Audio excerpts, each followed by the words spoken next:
Qui était Hitler? Adolf Hitler a bouleversé l'histoire du XXe siècle.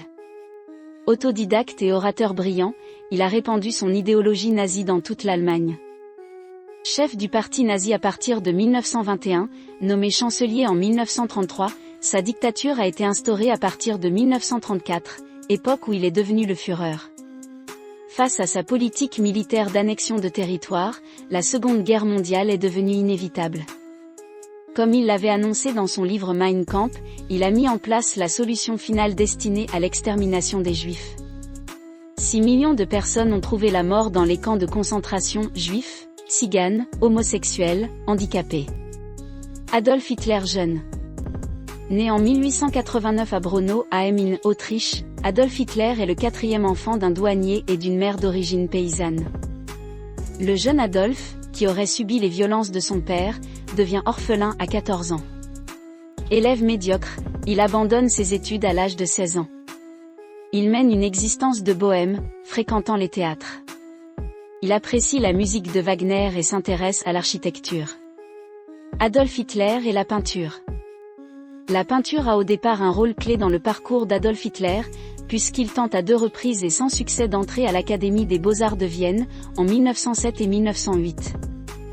En proie à des difficultés financières, celui qui touche une petite pension d'orphelin, peint et vend des tableaux pour gagner sa vie. Il découvre des écrits prônant l'antiparlementarisme, le pangermanisme, le racisme, le nationalisme et se forge ses propres convictions. Il éprouve un grand mépris pour les masses et pense que le peuple juif est la source de tous les problèmes que connaît la nation allemande. Hitler s'installe à Munich pour échapper au service militaire dans l'armée autrichienne. Sa tentative échoue. Mais un examen médical des autorités autrichiennes le déclare inapte pour faiblesse de constitution. Hitler retourne en Allemagne. Hitler et la Grande Guerre 1914 à 1918, au service de l'armée bavaroise. Lorsque la Première Guerre mondiale éclate, Hitler se porte volontaire. Il est blessé 2 fois et reçoit la Croix de fer de première classe. À la fin de la guerre en 1918, il reste dans l'armée et rentre à Munich. En 1919, il assiste à la répression de la révolution de l'extrême gauche. Il participe à une commission enquêtant sur ces événements. Il reçoit alors la mission de combattre les idées marxistes et commence à faire de la propagande. Les discours d'Hitler et le parti nazi. Hitler adhère au Petit Parti ouvrier allemand, DAP, en 1919, qui deviendra l'année suivante le Parti national-socialiste des travailleurs allemands, NSDAP. En 1921, il devient Führer ou président de ce parti qui compte alors plus de 3000 militants. Hitler organise des meetings pour répandre ses idées qui deviennent la base de l'idéologie nazie. Orateur de talent, ses discours gagnent en popularité et il devient un des personnages incontournables de la scène politique de Bavière. Mein Kampf, le livre d'Adolf Hitler. Adolf Hitler tente de s'emparer du pouvoir par la force le 8 novembre 1923, mais le putsch de Munich échoue. Hitler est arrêté. Lors de son procès, il se revendique comme un patriote indigné et gagne la sympathie de tous les Allemands nationalistes. Il est condamné à 5 ans de prison, mais n'y passe que 9 mois pendant lesquels il rédige Mein Kampf, Mon combat, qui paraît en 1925. Cette expérience lui fait comprendre que s'il veut arriver à la tête de la nation allemande, il devra le faire de façon légale. Il est libéré lors de l'amnistie générale de 1924. Hitler modifie son parti. C'est à cette époque qu'il fait la connaissance de Joseph Goebbels. Le NSDAP voit sa popularité monter en flèche entre 1928 et 1932. Le climat politique instable et la situation économique catastrophique suite à la crise de 1929 contribuent au succès du parti. Aux élections de 1930, le parti obtient 107 sièges au Reichstag. Hitler continue sa propagande, attribuant la mauvaise situation économique du pays aux Juifs et aux communistes. Ses fidèles, Göring, Goebbels, Rosenberg, mettent en place un véritable culte de la personnalité. Hitler apparaît comme l'homme dont l'Allemagne a besoin. Hitler chancelier. Le président de la République allemande, le maréchal Paul von Hindenburg, refuse un temps de nommer Hitler chancelier, bien que le NSDAP réalise d'importants scores aux élections régionales. Le climat se dégrade considérablement et le pays est au bord de la guerre civile. C'est dans ce contexte que le président Hindenburg décide contre son gré de nommer Hitler à la chancellerie du Reich le 30 janvier 1933. Il n'a aucune sympathie pour le leader du Parti national-socialiste qu'il traite de caporal bohémien. Dans son entourage, il est poussé par l'ancien chancelier Franz von Papen et le magnate de la presse nationaliste Alfred Hugenberg. Les deux hommes espéraient récupérer la popularité d'une NSDAP à leur profit et pouvoir contrôler son leader charismatique. Hindenburg charge le nouveau chancelier de former un gouvernement de concentration nationale. Le nouveau cabinet comprend 3 membres du parti nazi à des places stratégiques, Hitler à la tête du gouvernement, Göring en tant que commissaire intérieur pour la Prusse et Frick au ministère de l'Intérieur. Dans la nuit du 27 février 1933, un incendie ravage le Reichstag. Le communiste néerlandais Marinus van der Lubbe est arrêté sur les lieux de l'incendie. Il est immédiatement désigné comme coupable par le nouveau chancelier, qui voit dans cet acte criminel un complot communiste. Le Parti national-socialiste NSDAP s'empare de l'accident pour procéder à l'élimination des communistes allemands. Dès le lendemain, 4000 responsables du PC sont arrêtés. Hitler-Führer. Au lendemain de cet événement, le président du Reich promulgue une ordonnance qui instaure l'état d'urgence et donne tous les pouvoirs au gouvernement. La dictature se met en place et la répression contre les opposants politiques se développe. L'interdiction du Parti communiste et le soutien des conservateurs engendrent une nouvelle victoire du NSDAP lors des élections de mars 1933. Le 23 mars, le vote d'une loi d'autorisation donne pour 4 ans les pleins pouvoirs à Hitler. Hitler a à présent le champ libre pour interdire tous les syndicats et partis politiques. Tous les signes de désaccord sont réprimés et la Gestapo, la police secrète, fait régner la peur. Dans la nuit du 30 juin 1934, nommée la nuit des longs couteaux, Hitler ordonne à l'armée d'arrêter et de tuer divers opposants politiques, dont Ernst Röhm et Franz von Papen. À la mort d'Hindenburg, le 2 août 1934, Hitler lui succède à la présidence du Reich et cumule les postes de chancelier et de Führer. Hitler prend des mesures antisémites avec les lois de Nuremberg en 1935. Les Juifs, les opposants politiques et les démocrates sont envoyés dans des camps de concentration. Le 16 mars 1935, le Führer rétablit le service militaire obligatoire. L'Allemagne a été mise au pas par Hitler et son parti. Hitler et la Seconde Guerre mondiale. Se basant sur l'idée d'appartenance à une race supérieure, la race aryenne, Hitler décide d'annexer les pays germanophones limitrophes Anschluss, l'Autriche, la Tchécoslovaquie. Face à l'invasion de la Pologne par l'Allemagne pour assurer un espace vital, la communauté internationale réagit et la Seconde Guerre mondiale éclate. En 1940, les armées allemandes envahissent le Danemark et la Norvège puis les Pays-Bas, la Belgique et la France. Hitler devient le maître d'une grande partie de l'Europe. Le Führer adopte des stratégies payantes, mais il est parfois trop ambitieux comme à Stalingrad. Il porte peu de considération à l'avis de généraux expérimentés. En 1941, les troupes d'Hitler entrent en Union soviétique. Prévoyant une guerre rapide, Hitler n'anticipe pas de provisions pour l'hiver. Les armées allemandes progressent, sont arrêtées dans la proche région de Moscou, puis subissent la contre-attaque des armées soviétiques en décembre 1941. Occupé sur le front, Hitler délaisse un peu la façade atlantique. Les défaites le rendent de plus en plus irritable. Le 20 juillet 1944, le Führer échappe à une tentative d'assassinat orchestrée par le colonel Stauffenberg et quelques autres officiers. Il sent la défaite se profiler et ordonne la destruction de l'ensemble des infrastructures industrielles de l'Allemagne, ordre que très partiellement exécuté. Hitler et la Shoah. Parallèlement au combat, Adolf Hitler applique la solution finale, qui doit aboutir à l'extermination des Juifs. 6 millions de personnes ont été tuées dans les camps de concentration et d'extermination. Cette politique de purification de la race aryenne commence dès 1939 avec la disparition des personnes atteintes de maladies mentales. Les premiers ghettos font leur apparition, les Juifs sont parqués dans des quartiers sécurisés. C'est le début de la Shoah. Les premières exécutions par balles seront vite remplacées par des camions à gaz, puis par les camps. Le peuple juif n'est pas le seul concerné puisque les tziganes, les homosexuels et les opposants politiques seront aussi internés ou tués.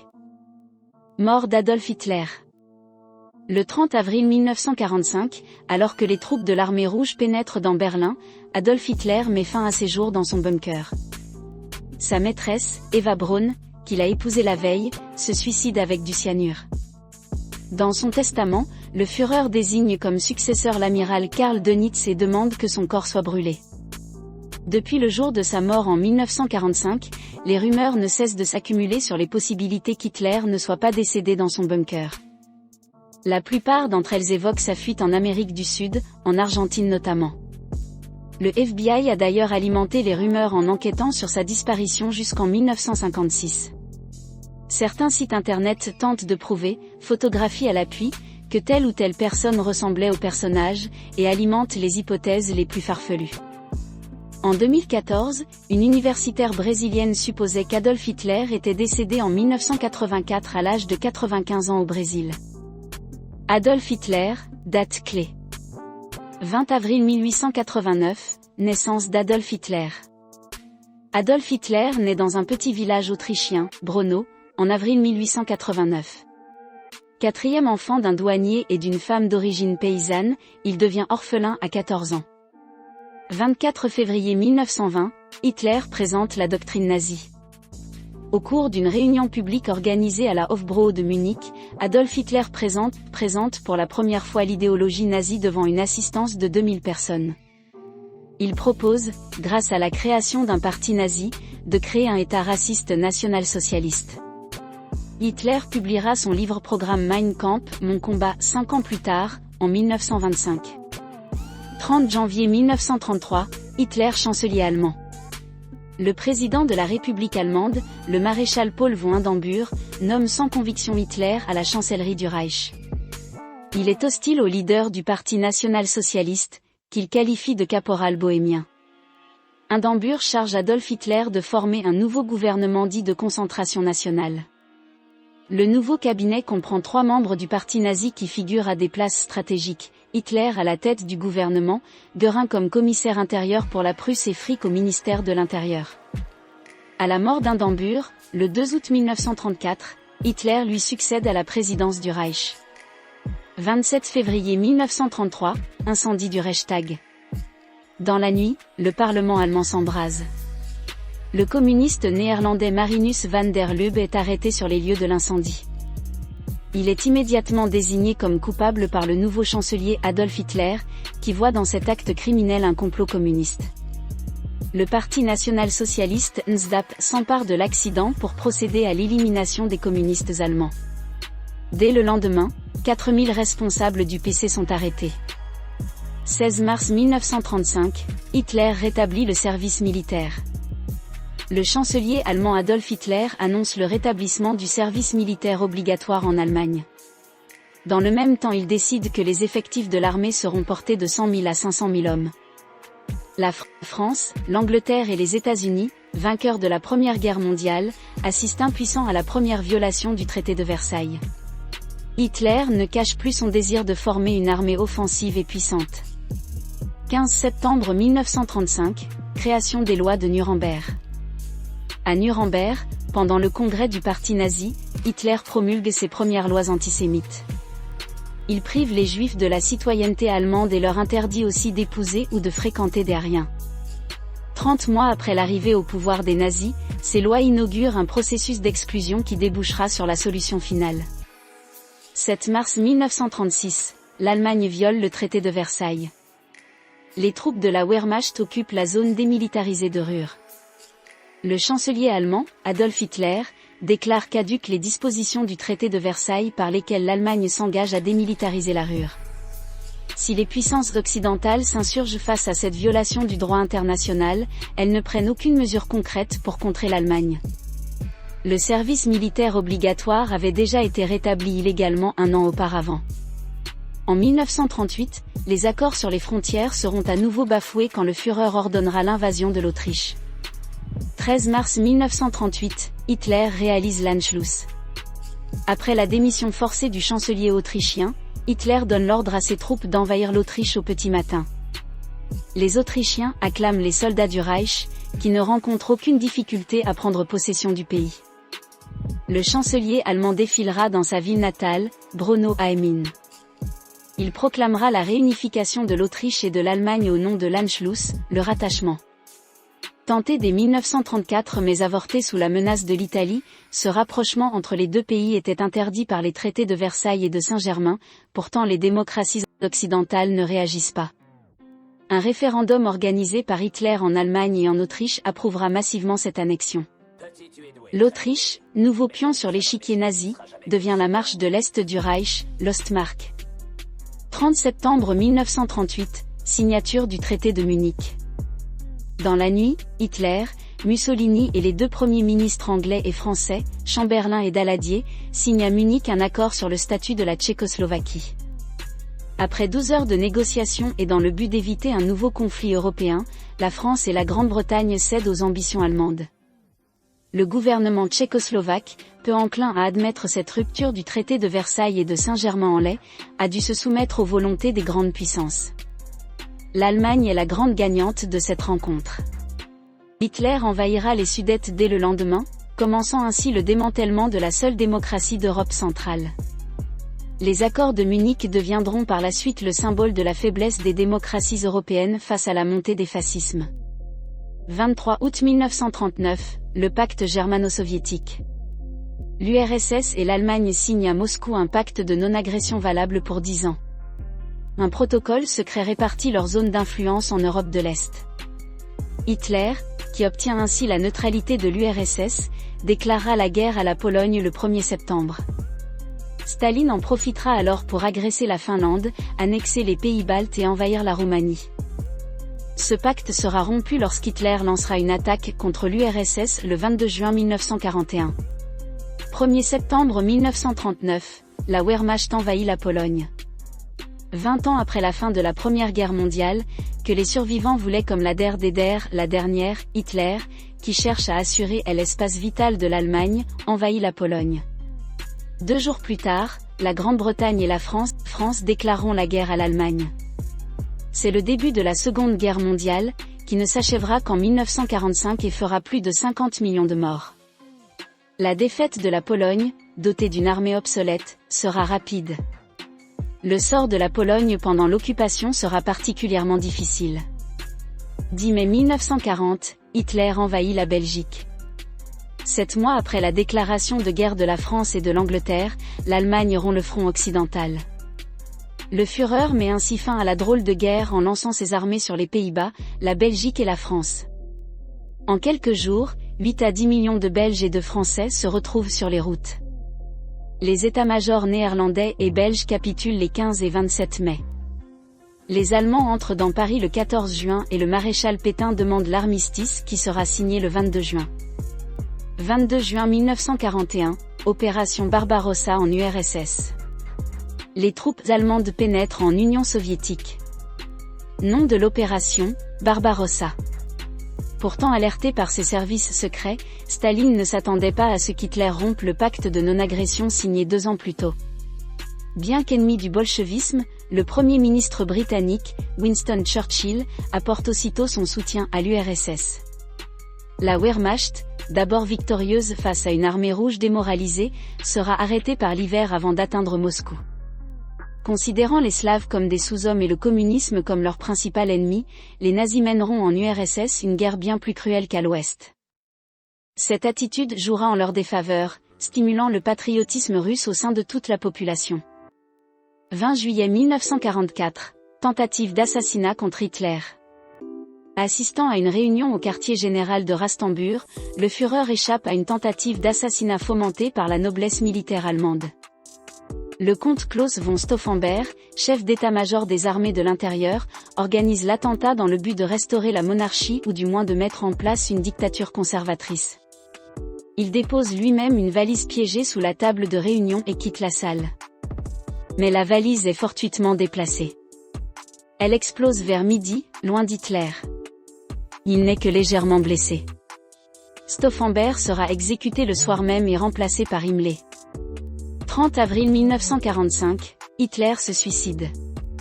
Alors que les armées russes pénètrent dans Berlin le 30 avril 1945, Hitler se suicide dans son bunker avec sa compagne, Eva Braun. À partir de l'adresse